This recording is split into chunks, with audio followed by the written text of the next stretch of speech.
In this video, we are going to see the summary and analysis of Chinua Achebe's colonialist criticism. Now let us see the biography of Achebe.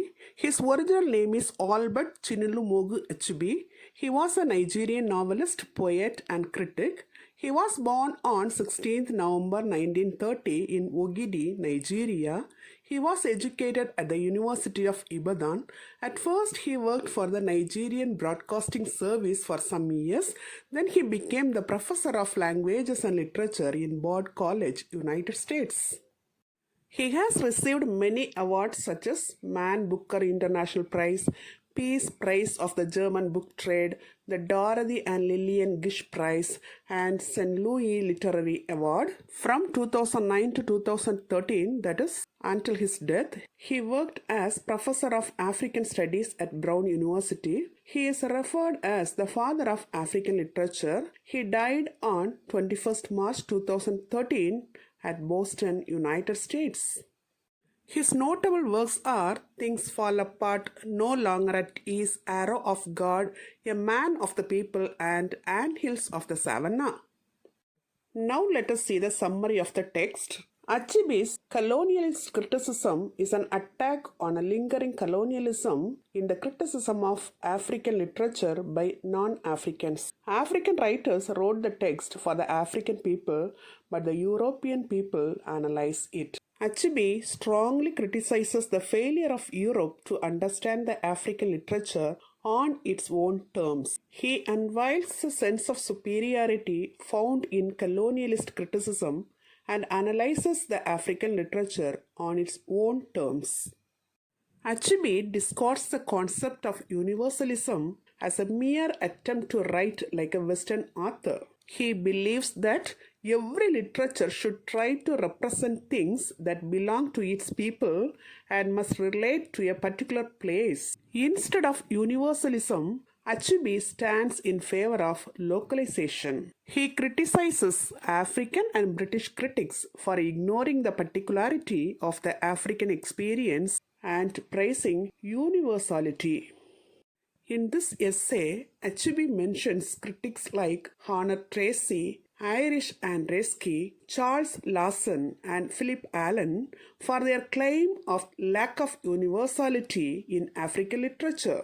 Achebe convincingly nullifies their biasness and prejudice and asserts the significance of localization in literature. He says, if a text is judged from European perspective, the text doesn't get right evaluation and the essence of the text is killed. This essay of Achebe is an attack on universalism. According to Achebe, the term universalism refers to European parochialism. European writers always emphasized universality in the writing. They believed that the writer has to cover all the issues in general, or the writer has to speak for all. They judged African text from this angle, and they argued that the African text is not universal because it does not speak about universal issue. It speaks only African voice, therefore their text is invalid. They are not able to write about the whole universe. Achebe says that the term universalism is merely a synonym for the narrow self-serving parochialism of Europe. And also, every literature must speak of a particular place, evolve out of the necessities of its history, past and current, and the aspirations and destiny of its people.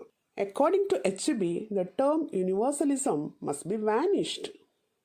This essay is an attack on language too. African writers use English language as their medium of writing. It does not mean that they are following European model. According to Achebe, language is not the property or possession of any group, country, or continent. Language is common property for all. So, English language is not the property of British or American. African writers are writing in English to make themselves heard. If they write in African language, nobody will come to know about them. African writers writing in English wanted to win the attention of the world.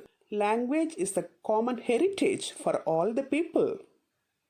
In this essay, Achebe highlights the responsibilities of African writers too. Towards the end of the essay, he criticized the native writers. He says that even native writers have not done anything to uplift the condition of African literature. They have the responsibility to uplift their own literature. Achebe calls the domination of Europeans as seduction. He says that the native poets and critics are responsible for this seduction. Earnestness or eager enough is most important to uplift the condition of African literature. Finally, he says that the African writers have an obligation to educate, to help society regain belief in itself and put away the complexes of the years of denigration and self-abusement. Till now, in this video, we have seen the summary and analysis of Chinua Achebe's colonialist criticism. Hope you would have understood it very clearly. Thank you for listening.